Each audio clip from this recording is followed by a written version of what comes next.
Hello, everyone. Welcome to the Southside Beat here on the DK Pittsburgh Sports Steelers YouTube channel. Chris Halicke, Matt Williamson. 1 week. Yeah. Players report to training camp. Super exciting time of year, man. We're getting close. It feels like this gap between minicamp and training camp has kind of flown by a little faster than normal. At least it has for me. But that doesn't mean that news doesn't happen every now and then. Mm-hmm. And the most recent piece of news to come out has been the 49ers and Jauan Jennings, wide receiver Jauan Jennings, not seeing eye to eye on a contract situation. Jauan Jennings might not just want a new contract, but if he can't get one, might want to get traded. Your immediate thoughts, Matt, on this particular situation? It's worth discussing. It's worth kicking the tires on from a Steelers perspective. I like the player. He came on like gangbusters last year, especially after Ayuk was out of the picture. Right. I'm going to start with this part, though. I don't know how the Niners could afford to move on from him. I mean, Ayuk's going to miss time to start the season. I'm a big Pearsall fan, but he's unproven. Mm-hmm. They're in it to win it. They're an older team. They've got the easiest schedule in the league. I don't know that their side of things are going to be shopping him. That being said, what would you get in this player? He's a big body dude that loves to block, is physical, is not very explosive or fast, but they have explosive and fast in the wide receiving core as it is. I think he's best as a big slot. I mean, he's a 6'3" contested catch type of guy. Great on third downs, move the chains type of dude. Basically in the prime of his career. Is he 27, something like that? I think. I think he's going into his age 28 season. Okay, so, I'm close. Yeah, he would be the clear 2 here, and I would much rather have him than Gabe Davis, somebody like that. Mm-hmm. But I'm guessing he costs you a 4th round pick. To me, I would do that in a heartbeat. Okay, you think yeah. I mean, if it ends up, because not only because number one, it's a day 3 pick. You're getting a guy who you can possibly not just have to upgrade your receiver room now, but you'd extend them like they did Metcalf. Right. That would happen. So you could extend them. It wouldn't be overly crazy, an overly crazy amount of money.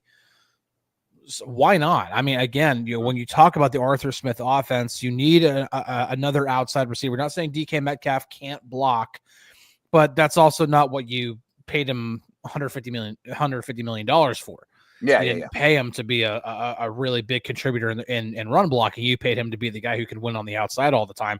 So you need to have, ideally, that other guy who lines up opposite him be a guy who can play that kind of a role, but also be some sort of threat in the passing game as well, whether that be a guy such as Gabe Davis who can help take the top off of a defense, or like you said, Jauan Jennings, the guy who can really help be that more possession guy, move the chains, that the guy who can do a lot of stuff underneath for you, while Metcalf can be the one who really helps take the top off. So I think it's probably, of all the possible options out there, I think it's the most intriguing one. Okay. So it's not all in 30 million McLaurin, Ayuk, I mean, I think that's probably outlandish.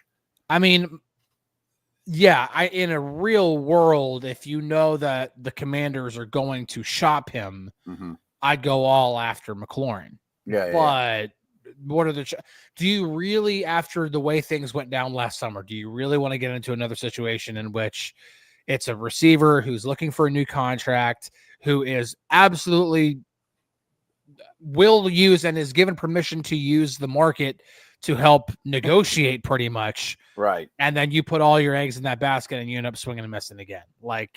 Smells pretty familiar, doesn't it? Right. So about this time of year, right. Yeah, I think, as intriguing as that would be, and if the Steelers somehow landed Terry McLaurin, you're talking this offense is insanely talented. Probably one of the top 5 collection of talents. Like when you combine DK Metcalf and McLaurin along with Johnny Smith and Pat Freiermuth, that is very, very dangerous. However, again, the Commanders, while it seems to be things are not going well right now, how often do we hear this kind of stuff happen in mid-July and then 2 weeks from now, 3 weeks from now, Terry McLaurin's agreeing to his contract and everything's all hunky-dory again? And I urge people to check out Washington's wide receiver depth chart minus McLaurin. For a team that was a Final Four team last year with a quarterback on a rookie deal that's trying to repeat. Yeah. What's the motivation for them moving on from McLaurin too? Yeah, it doesn't make a lot of sense. No. So, but I'm shocked they don't have a deal done. Yeah, I know. It should be something that they get done, that they probably should have already gotten done pretty quickly. Of course, you could see a lot of people saying that about the Steelers with TJ Watt too, but that's a different conversation. But either way, I don't see that happening, and I don't see the Steelers going into this all or nothing situation with McLaurin. So I do tend to think that the likely outcome when it comes to addressing WR2 will be a Gabe Davis type signing or a trade for another guy, which again, Jennings is intriguing. He is, but also the fact that we've been talking about this for weeks now. And how often has Jennings' name come up? Like, not at all. No, not till just now. Right. Right. And so the whole reason I bring that up is, who knows if in 2 or 3 weeks there isn't another name that gets thrown out there because of a contract situation, or because 100%. This team ends up having a couple of big injuries. For example, there was a little bit of noise and stuff about Chris Olave, but there's been nothing in terms of that being an actual option right now, I don't think. Sure. But what if I'd be super intrigued. First couple of weeks of training camp goes by and the Saints are like, you know what, we're mailing it in. Mm-hmm. And then all of a sudden that becomes the new thing to talk about. And the Saints are openly and actively shopping him. That's when things will change. And so I don't think we're anywhere close to the end of this saga either, unless they are completely fine with calling Gabe Davis up in a couple of weeks and being like, hey, how's your knee? Everything's good. All right, come on in and sign your contract. You know, and I'd understand it. It wouldn't blow me away, but I'd understand it, you know, and it's cheap. We do know this organization, which I think is a positive, not a negative, is very patient. They do not make abrupt changes. And you're 100% right.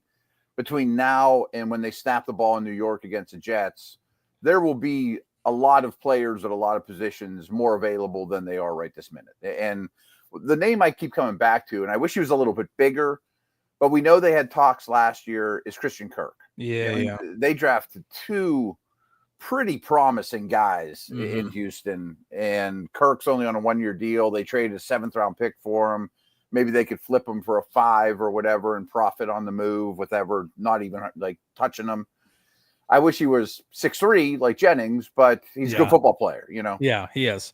We're going to take a quick break, but we're going to pick up this wide receiver talk. And then anything else on the offensive side. We went into the Jonnu Smith stuff last week. We can still touch on a lot of the defensive stuff with, you know, how Jalen Ramsey's going to be used, everything like that. But I think we want to continue to go on this wide receiver route, because this is going to be a topic that's talked about as training camp opens, that even though, yes, it'll be the first time we get to see Jonnu Smith and Jalen Ramsey and those guys in a Steelers uniform, it's also going to be, you know, until WR2 is addressed, it's going to be talked about. Until TJ Watt signs his contract extension, it's going to be talked about. There's the 2 buzz things now, right? I mean, yeah, Rodgers is here, so we don't talk about that every day. So yeah, I guess those are the 2 big things. Yeah. All right. Well, we'll pick this right back up when we come back right after this. At DK Pittsburgh Sports, we take pride in coverage that connects our city's fans to their favorite teams. Now, that connection's stronger than ever. Introducing our all-new state-of-the-art app. Find expert inside reporting and original podcasts. Check live box scores. Track the latest stats. Chat it up with our community of thousands of fans, all in one place. The new app from DK Pittsburgh Sports. Coverage that connects. Hello, everyone. Welcome back to the Southside Beat here on the DK Pittsburgh Sports Steelers YouTube channel and podcasting network. Chris Halicke, Matt Williamson, both here. So Jauan Jennings is a name that's pretty intriguing. Yeah. We've talked about Christian Kirk.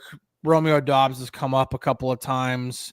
We mentioned, if the Saints ever get to a position where they're going to put a for sale sign up, that they might make Chris Olave available.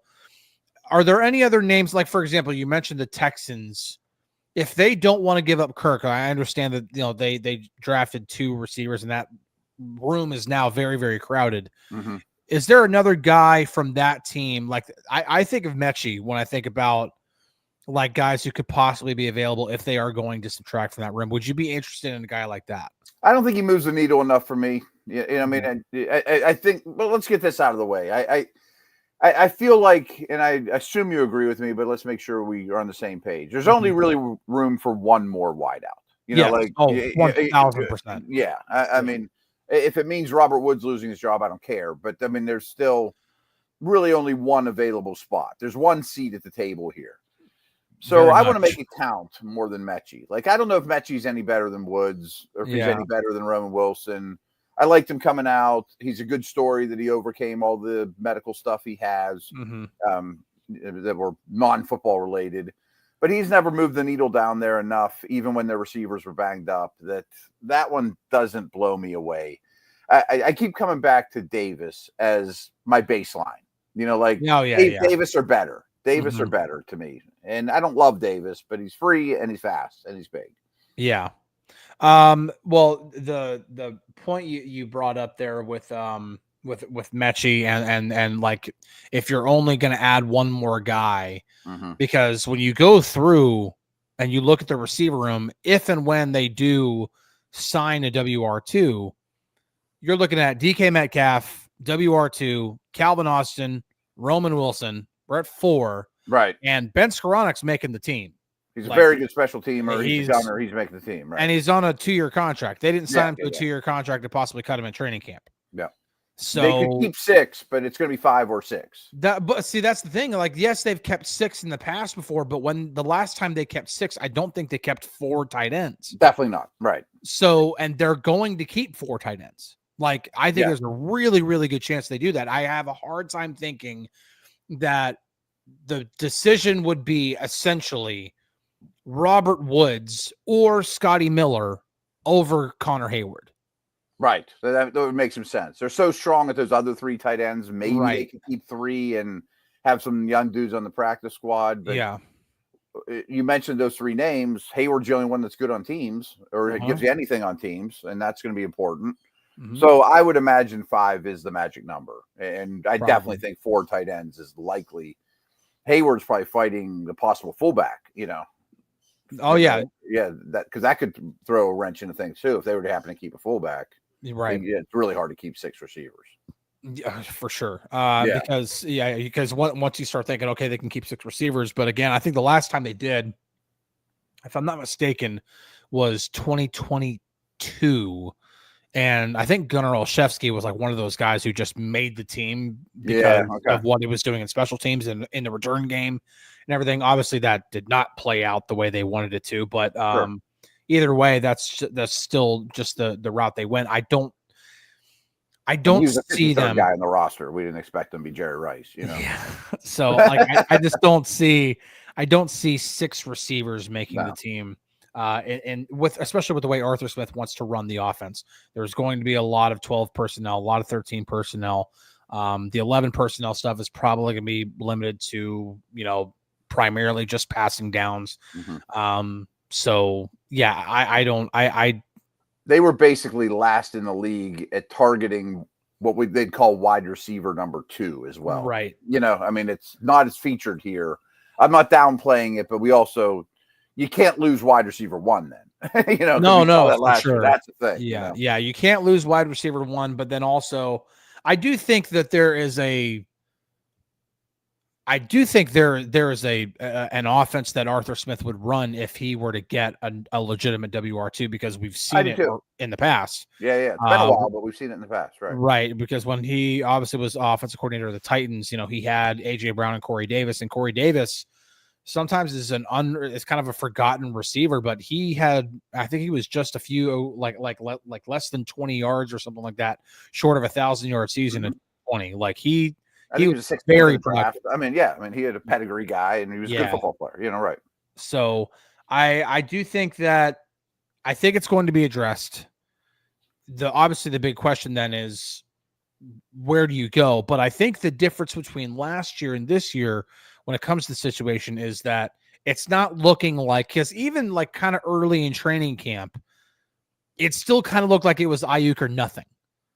Yeah, it felt that way. And especially like early on in training camp, like a couple of other guys that were possible options went off the board, and then it really was Ayuk or nothing. Mm-hmm. And I felt like they felt like there was really a deal in place too. Like, I mean, they had a deal agreed upon. Yeah, right, for sure. Right. Like if they were to make the trade, there was no more negotiating to do to execute the trade. The terms were agreed upon. It just was, when are the 49ers going to just say, we give up on trying to sign him? Let's call the league and get the trade done. But I don't think that's the situation, because there do seem to be, even though like teams like the Packers and the Texans aren't actively shopping receivers right now, that could change in 3 or 4 weeks. Oh yeah. Just because of the situation they're in with how crowded their receiver rooms are, and like you said, and certainly by the trade deadline, right? Right. It doesn't mean you have to get a rental Mike Williams at the trade deadline. You could get a Olave at the trade deadline if the Saints are 0-8 or whatever. I mean, which is possible as well. One thing I'm going to throw out too on this receiver thing, real super quick, and I'm not, I don't have high hopes. It didn't move the needle for me when they signed him, but I am intrigued to watch Robert Woods in a real football environment in Latrobe. Yeah, 2 weeks from now, not the acclimation period. He's a professional receiver. You know what I mean? Like, I kind of think he's done, but he's had a good career. Yes. Yeah. And it's probably going to be an end of career Allen Robinson situation. It's probably not going to bear fruit, but I am sort of intrigued. I am too. When they signed him, I was like, well, obviously it's not Robert Woods from, 4 or 5 years ago, which that Robert Woods would be like, oh, WR2 is taken care of. Especially since you have DK Metcalf on the team, you can be like, okay, he can be That's exactly what they need, actually. Exactly 4 years ago, Robert Woods, right? But that's so yeah, I'm curious to see how that's going to look. Obviously, the production's not been there in recent years, and so I'm not hanging my hat on that. But having him in training camp might be valuable for guys such as Calvin Austin or Roman Wilson, who can probably play eventually a very similar type of game that Robert Woods used to whenever he was at the top of his game. Question from Jim here. So if they end up missing on a true number 2 this season, does it mean they have to draft a quarterback and a wide receiver high next year? Hard to say. The free agency will have taken place by then. Yeah. I don't love these free agent contracts that have been signed lately, though. To be honest with you, you don't get much for your money, at least this past off season. Yeah, there hasn't been answers available. T. Higgins didn't hit the market. So the big guys, stayed where they were at. Denami Brown, guys like that, Palmer, guys like that got moved around. But I'd like to have them here, but I don't love the prices they demanded. Possibly. Yeah. I mean, I don't think that's crazy talk. And hey, I still think O-line is going to be a major need next year, probably a starting guard and just depth across the board, Yeah. It would not surprise me if the primary positions that are addressed are obviously quarterback and then 2 picks on the offensive line would not surprise me. Like you said, you get a guard, maybe in the second guard or something like that. They're usually starters, right. And then you get a tackle like late day 2, like 3rd round, or maybe even early day 3. And then you can, have that guy eventually become a swing or possibly be a little bit of insurance in case things really do go south with Broderick Jones this year. That was the thing I thought this draft class was missing. And I think part of it's because you didn't have a 2nd-round pick. But that was the one thing they didn't get that I was hoping was some kind of 3rd, 4th-round tackle Grant from William and Mary that's a year away. And maybe one of them turns into a guard. And Jim, I don't mean to burst your bubble on that question. It's a good one. But I could write a story. What if Broderick Jones stinks? And what if they don't add another receiver? and they need a quarterback. Like, I can get a receiver in the third round. I can't get a left tackle in the third or second round and a quarterback. You know what I mean? Like, Broderick Jones is so important. He is. I mean, there is not a player that needs to have a good season for the Steelers more than Broderick Jones. Yeah. And like a little bit of insurance. Not just Broderick Jones for his sake, but the Steelers for their sake. Oh, the whole big picture. Yeah. Straight up for a quarterback, everything involved, right? But to be fair, if that is a situation where you have to address left tackle and address quarterback, and you have an opportunity to draft a franchise quarterback, you never pass that up. Oh, of course. You never say, no, we'll say no to the franchise quarterback for now, but we'll so we can address left tackle. Like you can always, when worst comes to worst, go into free agency and pay, even if you don't want to, you can still go and buy one. Even though it'll be very expensive. Yeah. It'll be $20 million Dan Moore. It'll be very, very expensive. I would argue offensive tackle, especially left tackle, is the second hardest position to find. Oh, in terms of just economics and draft position and all those type of things. Yeah. Yeah. But yeah, when you're talking about the potential of drafting a franchise quarterback, and we'll obviously, by the time next free agency opens, we'll know which quarterbacks are coming out of the draft. Shoot, by the time next free agency opens, the combine will be in the past, and so I've gotten to see all of these quarterbacks that are going to be in the draft. Bernard, I don't know how much homework you've done, but I'm kind of excited about the class. I always hate next year's class is going to be better than we expect, but I've done more off-season work for the upcoming group of quarterbacks than usual for obvious reasons. Yeah. There's going to be some names, I think. I mean, two of them will fall on their face, and someone I've never heard of will come out of nowhere, but it does look like a good quarterback class. And there are always some players, some quarterbacks that are thought to be in the class now. Like Arch Manning. It's almost he's going to be tough. Right. Like he may not come out. He just, so his family doesn't need money. He could make more money probably his last year in Texas than his first year with the Saints or whatever, right. Yeah. So but just for this year, Bernard has a question. Do y'all think Rodgers is still good? Take it away. Actually my last Aaron Rodgers film breakdown. I was wondering how far along you are on that. It is literally going to be uploaded to this YouTube channel as soon as we get off of here. Okay. It's a video you're putting out or what? It's just I've been doing film breakdown on each one of his games. Yeah. I know you started with game 1 and game 1 through game 17, man. It has been. What have you found? I'm curious what you think. Taxing to watch a really bad 5-12 football team. Their offense is so poorly designed. It was executed. Right. It's a tough watch. It was so like this past game. This was the game that had the trick play in which Aaron Rodgers got Devontae Adams just absolutely killed by Jalen Ramsey. But so what they did was they faked a counter to the left and then pitched it to Devontae Adams on the end around to the right. And then had Devontae Adams throw it back across the field backwards. So it'd be a lateral to Aaron Rodgers on the left side. So you're trying to open up the deep pass on the left side when the first thing that you did was tell the defense to go left. And it's probably like a 4-second developing play, just the way it is. It. Right, it is. Right. It's with like bad protection and old men executing it, and everything about the whole season was really hard to watch. It was terrible. But to answer the question, is he the MVP from 2021? No. Is he a statue back there? No. I have heard that. Yeah, that's get thrown out there a little bit. Right. I'm sorry. That's just not true. We watched him at mini camp, and they were just drills, but he's not a statue. I'm excited to watch his mobility at camp. I know he can throw. Yeah. I listen. I think Aaron Rodgers is capable of playing quarterback at a similar level to the way Mason Rudolph did for those final 4 games of 2023, but with the ability to dip his toe in the fountain of youth and put on the Superman cape for 2 to 4 plays a game. Yeah. That's I remember that time. Yeah, right. Throws. Right. Like this final game that I just watched, he had one throw where the Dolphins blitzed and there was a free runner while Alan Lazard was running a shallow crosser to the opposite side of the field, and Rodgers was immediately going to his right.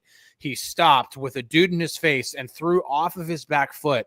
He was smack dab in the middle of the field in between the hashes when he let go of the football. Mm-hmm. Lazard caught it almost at the numbers. And that was throwing against his body off of his back foot. Yeah. And it's just right on the money. Yeah. I mean, I don't care if he was wide open, which he was. He was wide bleeping open. Mm-hmm. I don't care. That is the type of throw where you go, oh, that's the reason why he's won 4 MVPs. Mm-hmm. But can he do that all the time anymore? No, he can't. He's 41, going to be 42 in December. But I saw some of his passes lose steam and die a little bit, especially early in the year, Yeah, early in the year, and you could definitely see it's 2 different phases. As the season went along, man. Yeah. Like early on in the season, you could see because he had a high ankle sprain that he suffered in the Minnesota game. He had a hamstring injury at some point. He had a knee injury later on in the season. But you could see as the season was going, he was actually getting stronger and feeling better. And adding Adams helped. It did. Yeah. Because things were not working with Garrett Wilson at all. Garrett Wilson runs routes his own way. Sometimes the timing's perfect, and sometimes it's not. I think Wilson's a great player, but a terrible fit with Rodgers. 1,000%. Yeah, and they hated each other. like Garrett Wilson just got the contract, and I'm in the brain now of having watched that Jets offense, and I'm like, really? But then I have to take myself out of watching 17 straight Jets games and being like, yeah, but he is kind of worth it, like if he has the right quarterback. Mm-hmm. But when you're running an arrow route and you have to get out of that break in time in order for it to work, and when you get to the point of where you're going to get to your break and get out of your break, and you sit there and hand fight with a corner for a whole second, there's a lot of that. Aaron Rodgers is just going to be sitting there going, dude, I got to throw the ball. And now I throw it, and now it's intercepted. Oh, God, and don't get me started on the offensive line. They could not pick up a stunt to save their lives. Easy stuff, yeah. Easy stuff. Stunts. Like, you should be, the guards, okay, I got to pass him off so I can pick up the guy stunting to the inside. Yeah, they couldn't do it. So I know this isn't a Jets podcast, but they happen to be the first opponent, too. Mm-hmm. And I think Fields is a far inferior quarterback to Rodgers. Yes. But I actually think Fields might be better for Wilson because he's a see it and throw it guy. Wilson does his stuff, he gets open, then Fields throws it. Whereas Rodgers wanted to throw it 0.5 seconds ago. You know what I mean? Yeah. And can't trust it to come out of his hand while Wilson's hand fighting or whatever. Right. Real quick, I know we're kind of getting close here too. Would Lazard do anything for you after watching all that Jets tape? Lazard was really disappointing to me. Like he was just inconsistent when it came to the ability to be a consistent possession. No, he's not. No, he's not. He dropped too many passes. Mm-hmm. For a possession receiver, I need to see more possession. Yeah. It's not, he's a fine route runner. He's nothing special, but he can win on the outside. Like there's no doubt about that. He can play on the outside on a consistent basis. And there are some times where he absolutely does get open and he does everything good. It's just not consistent enough for me to be like, oh, I feel a lot better. Like for me, if I have to choose between Gabe Davis and Alan Lazard, I'm going with Gabe Davis. Me too. Because at least Gabe Davis, exactly. At least that's a trump card. He has the ability, because at least with Gabe Davis, you're going to see way more too high looks than you would have without him. Mm-hmm. And he is a very consistent contributor as a blocker in the run game. So between those two, I'm leaning Gabe Davis as long as he's healthy. If that doesn't work out and he's just not healthy, then you're talking about Jauan Jennings doesn't work out. None of the Packers or Texans receivers work out. The Saints aren't selling Chris Olave. I might call the Jets and see what's going on about Alan Lazard. I would rather have Alan Lazard for 7th round pick, though. I mean, like, I'm not we're not talking about giving up anything more than a 6th for sure. But I'm just saying, like, if you could have this receiving core right now, or you can have this receiving core with Alan Lazard, give me the latter. Like, give me Lazard. Better than what you got, but it's Yeah, It doesn't move the needle for me. Pretty settling. There wasn't enough on the tape to be like, they need to go get him now. Mhm. Like they just need. Yeah, there wasn't. I bet a better option presents itself. Right. Lastly, too. Yeah. And this is a pretty in the weeds nerdy stat, so I take it for what you want. But the Jets had the most incompletions in the league that were deemed receiver error. Oh, it was terrible. And I bet your film study backs that up. Like don't get 2 feet in bounds, or misread a route, or drops, or just like letting their quarterback down.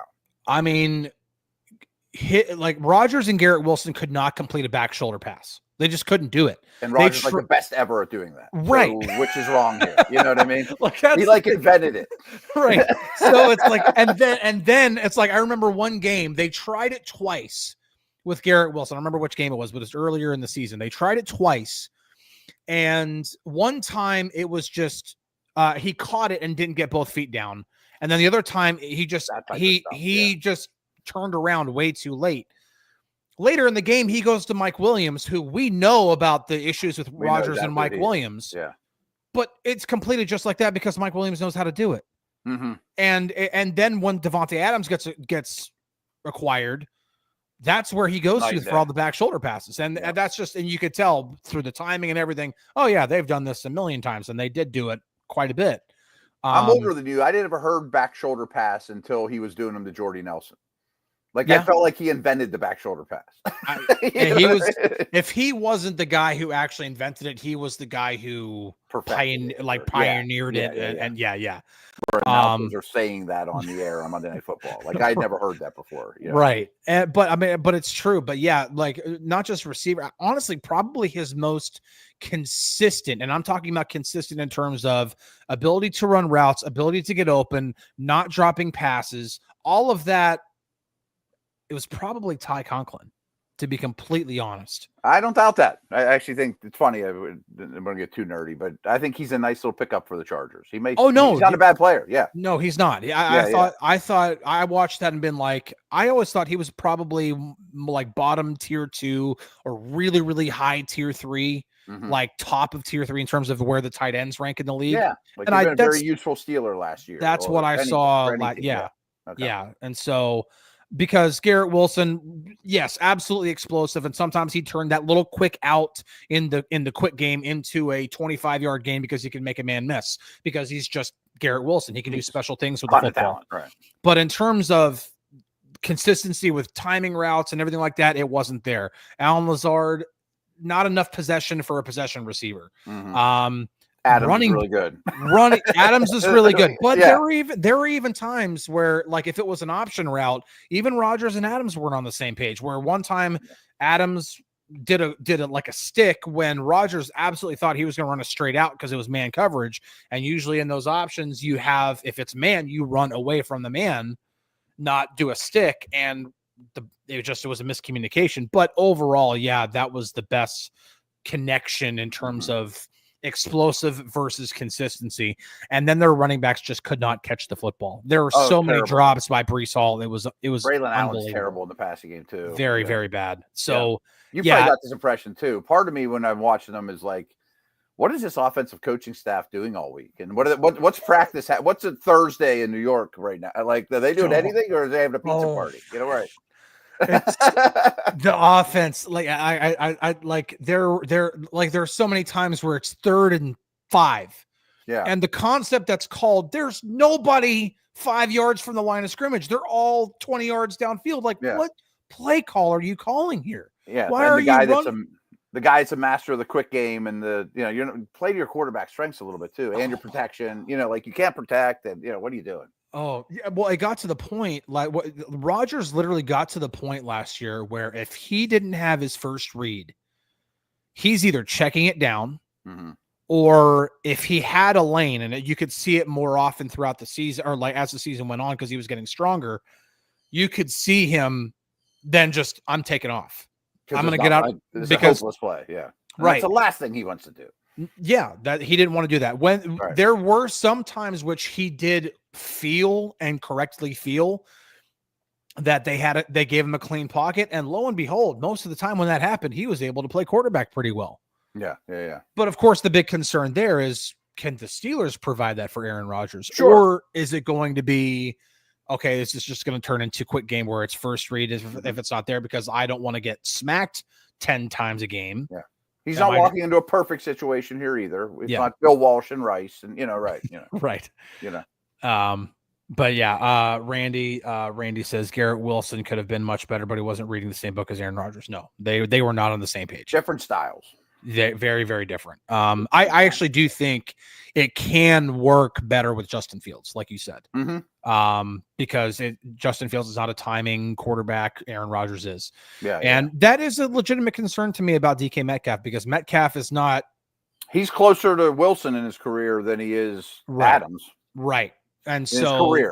And I'm sure they're working on that now, but that's concerning. Yeah. Very, very important to know. But at the same time, the one thing that you can at least take away with Metcalf is he is not only not afraid to, but is also pretty good at running the in-breaking routes. So we'll that does help a lot when it comes to, it's those out routes that are probably going to end up being missed more often, whether it's that stick or if it's just straight out route, those quick outs. I'm curious about him on back shoulders. I am curious about that too. I just don't know. Yeah, because I'm like, how often did Russell Wilson doesn't throw a lot of back? I don't picture him as a back shoulder receiver much. I don't remember many of those catches in his career, and it just means it's kind of an incomplete. I just don't know. But has he had a quarterback that can even throw them? Exactly. Like Russell Wilson doesn't throw them because he just throws it over everybody else. Right. And then Geno Smith usually runs past people. Right. And then Geno Smith is he's just a different style quarterback, very accurate quarterback, but just a different style quarterback than that. Yeah. So, all right. Well, we're going to go ahead and wrap this up next week, man. So next week, actually, we're not going to have a show because I'm actually on vacation and won't be pumping out my regular podcast either, but then we're in it heavy after that. And listen, like even next week, like players report Wednesday, and then there's 2 days of practice, and it's football in shorts. So the juicy stuff doesn't even get started until the Monday after or the Tuesday after, whichever after. The acclimation process is overrated, folks. It is very. It's just the hype because of the fact that they're in Latrobe and wearing helmets and stuff, and fans are there. But sleeping in a dorm. But the next time we talk, which will be 2 weeks from possibly today, or either way, 2 weeks from now, we're going to have some really fun stuff to talk about because we will be in the process of training camp. They will have had practice and pads by then. And we'll see Rodgers throw a lot, even in the acclimation stuff. And, there is stuff to take away from it. Yeah. So the next time we talk to you guys, we'll be in training camp. It'll be fun. But until then, we'll catch you guys on the flippity flip. See you later.